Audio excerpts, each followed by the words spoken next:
இங்கே ஒருத்தர் கள்ளக்காதலை வாழ வைக்கிறதுக்கு ஈபியில் வேலை பார்க்குறவரை கூப்பிட்றாரு துணைக்கு.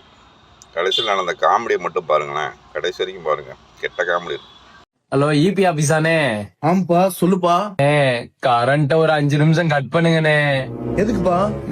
ஆண்டி கூப்பிட்டுச்சுன்னு ஆண்டி வீட்டுக்கு வந்தனே.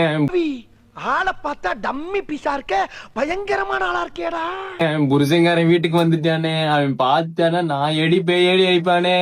பிளீஸ்னே, உனக்கு 1000 ரூபாய் 500 ரூபாய் கூட ஜிபேல கூட பண்ணி விடுறேன்னு. ஒரு 5 நிமிஷம் மட்டும் கரண்ட் ஆஃப் பண்ணு. சரி அழாத, வீட்டு நம்பர் சொல்லு, கட் பண்ணி விடுறேன். 5.35 ஏன்ட்ட சரசம் பண்றக்கே வாட்டாப்பே உங்களை பெற்றுறாங்களா? கோத்தாலியா விடுறா. சோலி முடிச்சு. ஏம்பா சுடுகாட்டுக்கு சொல்லியாச்சா? சொல்லியாச்சுங்க சார். ஏன் பாட ரெடியா ஆச்சுங்க, சீக்கிரம்.